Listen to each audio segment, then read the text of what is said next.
ನಮಸ್ಕಾರ. ಉತ್ತರ ಕರ್ನಾಟಕ ನ್ಯೂಸ್ನ ಪ್ರೈಮ್ ಟೈಮ್ಗೆ ಸ್ವಾಗತ. ನಾನು ಹನುಮಂತೇಶ್.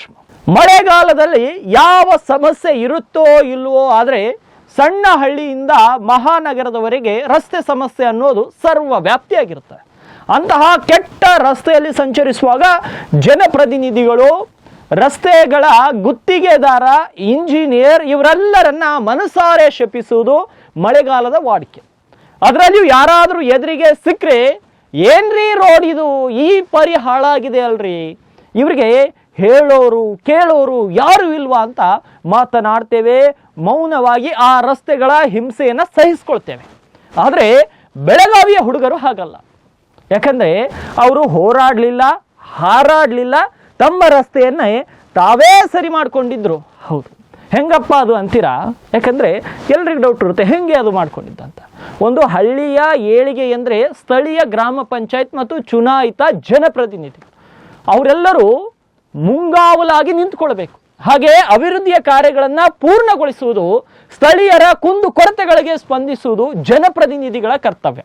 ಕೆಲ ಸಮಯದಲ್ಲಿ ಅಧಿಕಾರಿಗಳು ಹಾಗೂ ಜನಪ್ರತಿನಿಧಿಗಳು ಹಿಂದೇಟು ಹಾಕುವ ಕಾಲದಲ್ಲಿ ಗಲಾಟೆ, ಪ್ರತಿಭಟನೆಗಳಾಗುವುದನ್ನು ನಾವು ನೋಡಿದ್ದೇವೆ. ಆದರೆ ಈ ಗ್ರಾಮದ ಕೆಲ ಯುವಕರು ಇವು ಎಲ್ಲವುಗಳನ್ನು ಸೆಡ್ಡು ಹೊಡೆದು ಗ್ರಾಮದ ಅಭಿವೃದ್ಧಿಗೆ ಒತ್ತನ್ನು ಕೊಟ್ಟಿದ್ದಾರೆ. ಬೆಳಗಾವಿ ಜಿಲ್ಲೆಯ ಸವದತ್ತಿ ತಾಲೂಕಿನ ಮಬನೂರು ಗ್ರಾಮ ಪಂಚಾಯಿತಿಯ ವ್ಯಾಪ್ತಿಯಲ್ಲಿ ಬರುವಂಥ ಕಲ್ಲೋಳಿ ಮಬನೂರು ಗ್ರಾಮದ ರಸ್ತೆ ಸಾಕಷ್ಟು ವರ್ಷಗಳಿಂದ ಹದಗೆಟ್ಟು ವಾಹನಗಳ ಸಂಚಾರಕ್ಕೆ ಅಡೆತಡೆಯಾಗಿತ್ತು. ಆದರೆ ಮಳೆಗಾಲದಲ್ಲಿ ರಸ್ತೆ ಮೇಲೆ ನೀರು ನಿಂತು ಶಾಲಾ ಮಕ್ಕಳು ಸವಾರಿಗೆ ದಿನನಿತ್ಯ ರಸ್ತೆಯಿಂದ ಹೋಗುವುದು ದೊಡ್ಡ ಸವಾಲಾಗಿ ಪರಿಣಮಿಸಿತ್ತು. ಈ ಕುರಿತು ಸಂಬಂಧಪಟ್ಟ PWD ಇಲಾಖೆ, ಲೋಕೋಪಯೋಗಿ ಇಲಾಖೆ ಹಾಗೂ ಸ್ಥಳೀಯ ಗ್ರಾಮ ಪಂಚಾಯತಿಗೆ ಸ್ಥಳೀಯರು ಮನವಿ ಮಾಡಿ ರಸ್ತೆ ದುರಸ್ತಿ ಮಾಡುವಂತೆ ವಿನಂತಿಸಿದರು. ಆದರೆ ಎಲ್ಲ ರೊಟೀನ್ ಆಗಿ ಬರೀ ಆಶ್ವಾಸನೆಗಳು ಎದುರಾದಾಗ ಕೆಲ ಯುವಕರು ಸ್ವಂತ ಖರ್ಚಿನಿಂದ ರಸ್ತೆ ಅಭಿವೃದ್ಧಿ ಕಾರ್ಯವನ್ನು ಮಾಡಿ ಎಲ್ಲರೂ ಹುಬ್ಬೇರಿಸುವಂತೆ ಮಾಡಿದ್ದಾರೆ. ಕಳೆದ 1 ತಿಂಗಳಿಂದ ಬೆನ್ನು ಬಿಡದೆ ಜಿಟಿ ಮಳೆಗೆ ಕಲ್ಲೋಳಿ ಗ್ರಾಮದ ರಸ್ತೆ ಸಂಪೂರ್ಣವಾಗಿ ಹದಗೆಟ್ಟಿತ್ತು. ದಿನನಿತ್ಯ ಸಾವಿರಾರು ಜನ ಸಂಚರಿಸುವ ರಸ್ತೆಗೆ ಮೊಳಕಾಲುದ್ದಕ್ಕೂ ಬಿದ್ದ ತಗ್ಗು ಗುಂಡಿಗಳಿಂದ ಪರದಾಡುವಂಥ ಜನರಿಗೆ ಯುವಕರು ಯಾವುದೇ ಪ್ರತಿಭಟನೆ, ಹೋರಾಟ ಮಾಡದೆ ಮೌನವಾಗಿ ತಮ್ಮಲ್ಲಿದ್ದ ಅಲ್ಪ ಹಣ ಹೂಡಿಕೆ ಮಾಡುವ ಮೂಲಕ ಶಾಲಾ ಕಾಲೇಜು ವಿದ್ಯಾರ್ಥಿಗಳ ಜೊತೆ ಸೇರಿ ತಮ್ಮ ಸ್ವಂತ ಹಣದಿಂದ ಟ್ರ್ಯಾಕ್ಟರ್ ಮೂಲಕ ರಸ್ತೆಯನ್ನು ದುರಸ್ತಿ ಮಾಡಿಸ್ಕೊಂಡಿದ್ದಾರೆ. ನಿನ್ನೆ ನಾಗರ ಪಂಚಮಿಯ ಪ್ರಯುಕ್ತ ಶಾಲಾ ಕಾಲೇಜುಗಳಿಗೆ ರಜೆ ಇತ್ತು. ಹೀಗಾಗಿ ಗ್ರಾಮದ ಯುವಕರು ಹಾಗೂ ಶಾಲೆ ಬಾಲಕರು ಎಲ್ಲರೂ ಸೇರಿ ಬೆಳಗ್ಗೆಯಿಂದ ಒಂದು ಟ್ರ್ಯಾಕ್ಟರನ್ನು ಬಾಡಿಗೆ ತೆಗೆದುಕೊಂಡು ನುಣುಪಾದ ಮೇಲ್ಮೈ ಕಲ್ಲುಗಳನ್ನು ತುಂಬಿಕೊಂಡು ಬಂದು ದೊಡ್ಡ ದೊಡ್ಡ ಗುಂಡಿಗಳನ್ನು ತುಂಬಿಸಿದ್ದಾರೆ. ಹಾಗೆ ಸಲಾಖೆಗಳನ್ನು ತೆಗೆದುಕೊಂಡು ಡಾಂಬಾರನ್ನು ಕಲಿಸಿ ಅಲ್ಲಲ್ಲಿ ಪ್ಯಾಚ್ ವರ್ಕ್ಗಳನ್ನು ಮಾಡಿಕೊಟ್ರು. ಒಟ್ಟಾರೆ ಈ ಮಳೆಗಾಲಕ್ಕೆ ತಕ್ಕ ಮಟ್ಟಿಗೆ ಓಡಾಡೋ ರಸ್ತೆಯನ್ನು ತಮ್ಮದೇ ಖರ್ಚಿನಲ್ಲಿ ಮಾಡಿದ ಯುವಕರಿಗೆ ಗ್ರಾಮಸ್ಥರು ಶಬಾಷ್ಗಿರಿಯನ್ನು ಕೊಟ್ಟಿದ್ದಾರೆ. ಇಂಥವುದನ್ನೆಲ್ಲ ನೋಡಿ ಆದರೂ ಜನಪ್ರತಿನಿಧಿಗಳಿಗೆ ಸ್ವಲ್ಪ ನಾಚಿಕೆ ಆಗಬೇಕು. ಗಾಢ ನಿದ್ರೆಯಿಂದ ಎದ್ದೇಳ್ತಾರೇನು ಅಂತ ಈಗಾದರೂ ನೋಡಬೇಕು. ನಾನು ಪ್ರತಿ ಸಲ ಹೇಳ್ತಾ ಇದ್ದೀನಿ, ಒಂದು ಊರು, ಒಂದು ಗ್ರಾಮ, ಒಂದು ಗ್ರಾಮ ಪಂಚಾಯಿತಿ ಅಭಿವೃದ್ಧಿ ಆಗಬೇಕಾದ್ರೆ ಯಾವ MLA ಇಂದ ಆಗಲ್ಲ, ಯಾವ MP ಇಂದ ಆಗಲ್ಲ, ಯಾವ MLC ಇಂದ ಆಗಲ್ಲ. ಒಂದು ಊರು, ಒಂದು ಗ್ರಾಮ ಪಂಚಾಯಿತಿ ಅಭಿವೃದ್ಧಿ ಆಗಬೇಕಾದ್ರೆ ಆ ಊರಲ್ಲಿ ಒಬ್ಬ ಯುವ ನಾಯಕ ಹುಟ್ಟಬೇಕು.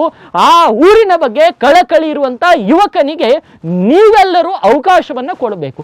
ಆವಾಗ ಮಾತ್ರ ನಿಮ್ಮ ಊರು ಅಭಿವೃದ್ಧಿ ಆಗುತ್ತೆ, ನಿಮ್ಮ ಗ್ರಾಮ ಪಂಚಾಯಿತಿ ಅಭಿವೃದ್ಧಿ ಆಗುತ್ತೆ. ಆದರೆ ನಾವುಗಳು ಹಣ ಇದೆ ಅಂತ ಊರಲ್ಲಿ ಯಾವನಿಗೋ ಒಂದು 20-25 ವರ್ಷದಿಂದ ರಾಜಕಾರಣ ಮಾಡ್ಕೊಂಡು ಬಂದವನಿಗೆ ಓಟಿಗೆ 1,000 ಕೊಡ್ತಾನೆ, 2,000 ಕೊಡ್ತಾನೆ ಅಂತ ಆತನ ಬಾಲ ಹಿಡ್ಕೊಂಡು ನಾವು ಆತನ ಪರವಾಗಿ ಮತ್ತು ಆತ ಹೇಳಿದ ವ್ಯಕ್ತಿಗಳಿಗೆ ಓಟ್ ಹಾಕಿ ಗೆಲ್ಲಿಸ್ತೀವಿ. ಅದಾದ ಮೇಲೆ ನಾವು ಪರಿಸ್ಥಿತಿಗಳನ್ನು, ಸಮಸ್ಯೆಗಳನ್ನು ನಾವು ಅನುಭವಿಸಬೇಕಾಗುತ್ತೆ. ಆದರೆ ಮುಂಬರುವಂತಹ ಚುನಾವಣೆಗಳಲ್ಲಿ ಈಗ ಯುವಕರು ಯಾವ ರೀತಿಯ ಮಾದರಿ ಕಾರ್ಯಗಳನ್ನು ಮಾಡಿದ್ದಾರೆ ಅಂದರೆ, ಬೆಳಗಾವಿಯ ಸವದತ್ತಿಯ ಕಲ್ಲೋಳಿ ಗ್ರಾಮದ ಯುವಕರು ಯಾವ ರೀತಿಯ ಮಾದರಿ ಕೆಲಸವನ್ನು ಮಾಡಿದ್ದಾರೆ ಅಂತ ನೋಡಿದರೆ ನಿಜಕ್ಕೂ ಜನಪ್ರತಿನಿಧಿಗಳಿಗೆ ನಾಚಿಕೆ ಆಗಬೇಕು. ಅಂತಹ ಕೆಲಸಗಳು ಯುವಕರು ಮಾಡಿದ್ದಾರೆ. ಅದಕ್ಕಾಗಿ ಮುಂಬರುವಂತಹ ಗ್ರಾಮ ಪಂಚಾಯಿತಿ ಚುನಾವಣೆಗಳಲ್ಲಿ ಕಳೆದ 40-50 ವರ್ಷದಿಂದ ರಾಜಕಾರಣವನ್ನು ಮಾಡ್ಕೊಂತ ಸ್ಥಳೀಯ ಶಾಸಕರ ಜೊತೆ ಉತ್ತಮ ಸಂಬಂಧವನ್ನು ಇಟ್ಟುಕೊಂಡು ಸುಮ್ಮನೆ ಊರ ಹೆಸರಲ್ಲಿ ಊರನ್ನ ಲೂಟಿ ಹೊಡೆಯುವಂಥ ಲೂಟಿಕೋರರ ವಿರುದ್ಧ ಎಲ್ಲ ಯುವಕರು ಸಿಡಿದೇಳಬೇಕು. ಕೇವಲ ಒಂದು ಗ್ರಾಮಕ್ಕೆ ಸೀಮಿತವಾದ ಹೇಳಿಕೆ ಇದಲ್ಲ, ಜಿಲ್ಲೆಯಲ್ಲದೆ ರಾಜ್ಯ ವ್ಯಾಪ್ತಿ ಎಲ್ಲ ಊರುಗಳಲ್ಲಿ ಇದಾಗಬೇಕು. ಬರೀ ಯಾರ್ದೋ ಒಬ್ಬನ ಮನೆಯಲ್ಲಿ ರಾಜಕೀಯ ಇರಕೂಡದು. ಪ್ರತಿಯೊಬ್ಬ ಯುವಕ ರಾಜಕೀಯಕ್ಕೆ ಬರಬೇಕು, ರಾಜಕೀಯದಲ್ಲಿ ಬದಲಾವಣೆ ಆಗಬೇಕು. ಬದಲಾವಣೆ ಆದಾಗ ಮಾತ್ರ ಊರು ಉದ್ಧಾರ ಆಗುತ್ತೆ, ಗ್ರಾಮ ಪಂಚಾಯತ್ ಉದ್ಧಾರ ಆಗುತ್ತೆ, ಸುತ್ತಮುತ್ತಲಿನ ಹಳ್ಳಿಗಳು ಉದ್ಧಾರ ಆಗುತ್ತೆ. ವಿನಃ ಒಂದೇ ಕುಟುಂಬದವರಿಗೆ, ಒಂದೇ ವ್ಯಕ್ತಿಗೆ ಒಬ್ಬನೇ ಹೇಳಿದ್ದನ್ನ ಕೇಳ್ಕೋತ ಕೂತ್ರೆ ಊರು ಉದ್ಧಾರ ಆಗಲ್ಲ. ಊರು ಉದ್ಧಾರ ಆಗಿಲ್ಲ ಅಂದ್ರೆ ಎಂದು ಕೂಡ ರಾಜ್ಯ ಉದ್ಧಾರ ಆಗಲ್ಲ. ರಾಜ್ಯ ಉದ್ಧಾರ ಆಗಿಲ್ಲ ಅಂದ್ರೆ ದೇಶ ಉದ್ಧಾರ ಆಗಲ್ಲ. ಅದಕ್ಕಾಗಿ ಮೊದಲು ಯುವಕರು ರಾಷ್ಟ್ರ ರಾಜಕಾರಣ, ರಾಜ್ಯ ರಾಜಕಾರಣ, ಜಿಲ್ಲೆ ರಾಜಕಾರಣ, ತಾಲೂಕು ರಾಜಕಾರಣವನ್ನ ಮಾತನಾಡುವುದನ್ನ ಬಿಟ್ಟು ನಿನ್ನ ಊರಲ್ಲಿ ಏನಾಗ್ತಾ ಇದೆ ಇದರ ಬಗ್ಗೆ ಧ್ವನಿ ಎತ್ತಿ. ನಿಮ್ಮ ಊರಲ್ಲಿರುವಂತಹ ಸಮಸ್ಯೆಗಳು ಏನು ಇದರ ಬಗ್ಗೆ ಧ್ವನಿ ಎತ್ತಿ. ನಿಮ್ಮ ಊರಲ್ಲಿರುವಂತಹ ಸಮಸ್ಯೆಗಳಿಗೆ ಹೇಗೆ ಪರಿಹಾರ ಕೊಡಿಸ್ಬೇಕು ಅದರ ಬಗ್ಗೆ ಯೋಚನೆ ಮಾಡಿ. ಪರಿಹಾರ ಸಿಗದೇ ಇದ್ದಾಗ ಖುದ್ದಾಗೆ ನೀನೇ ರಾಜಕೀಯಕ್ಕೆ ಹೋಗಿ ಅಲ್ಲಿ ಪರಿಹಾರವನ್ನ ಕೊಡಿಸುವಂತ ಕೆಲಸ ಮಾಡು. ಆವಾಗ ಊರು ಉದ್ಧಾರ ಆಗುತ್ತೆ, ಆವಾಗ ಬದಲಾವಣೆ ಬರುತ್ತೆ. ಇಷ್ಟು ದಿನ ಲೂಟಿ ಹೊಡೆದುಕೊಂಡು ಹೊಟ್ಟೆಗಳನ್ನ ಉಬ್ಬಿಸ್ಕೊಂಡು ಕುಂತಹ ಕಳ್ಳರಿಗೆ, ಭ್ರಷ್ಟಾಚಾರಿಗಳಿಗೆ, ಲೂಟಿಕೋರರಿಗೆ, ಅಂಥವರಿಗೆ ನಾಚಿಕೆ ಬರುತ್ತೆ, ಅಂಥವರಿಗೆ ಬುದ್ಧಿ ಹೇಳಿದಾಗುತ್ತೆ. ಹೀಗೆ ಮಾಡಿದಾಗ ಮಾತ್ರ ಊರು ಉದ್ಧಾರ ಆಗುತ್ತೆ. ಇಲ್ಲ ಅಂದ್ರೆ ಅವರು ಊರಲ್ಲಿ ಮನೆಗಳಲ್ಲಿ ಜಗಳವನ್ನ ಹಚ್ಚಿ, ಅಣ್ಣ ತಮ್ಮಂದಿರಲ್ಲಿ ಜಗಳಗಳನ್ನ ಹಚ್ಚಿ ಬೇರೆಯವರ ಮನೆ ಕೆಡಿಸುವಂತ ನಾಲಾಯಕರು ಪ್ರತಿ ಗ್ರಾಮದಲ್ಲಿ ಇದ್ದಾರೆ. ಅವರುಗಳಿಗೆ ಬುದ್ಧಿ ಹೇಳಬೇಕಾದ್ರೆ ಯುವಕರು ರಾಜಕಾರಣಕ್ಕೆ ಬರಬೇಕು, ಬದಲಾವಣೆಯನ್ನ ತರಬೇಕು. ಅವರು ರಾಜಕಾರಣಕ್ಕೆ ಬಂದಾಗ ಮಾತ್ರ ಊರು ಉದ್ಧಾರ ಆಗುತ್ತೆ, ಊರಲ್ಲಿ ಬದಲಾವಣೆ ಆಗುತ್ತೆ, ಒಳ್ಳೆಯ ಶಿಕ್ಷಣ ಸಿಗುತ್ತೆ, ಮೂಲಭೂತ ಸೌಕರ್ಯಗಳು ಬರುತ್ತೆ. ಇಲ್ಲ ಅಂದ್ರೆ ಇವರು ಬರೀ MP MLA ಗಳ ಚಮಚಾಗಿರಿಯನ್ನ ಮಾಡ್ಕೊಂತ ನಿಮ್ಮನ್ನು ಕೂಡ ಗುಲಾಮರಾಗಿ ಇಡ್ತಾರೆ. ಆದ್ರೆ ಬೆಳಗಾವಿ ಜಿಲ್ಲೆಯಲ್ಲಿ ಆ ಒಂದು ಹಳ್ಳಿಯಲ್ಲಿ ಮಾಡಿದಂತ ಯುವಕರ ಕೆಲಸ ನಿಜಕ್ಕೂ ಶ್ಲಾಘನೀಯ ಅಂತ ಹೇಳ್ಬೋದು. ಮುಂದಿನ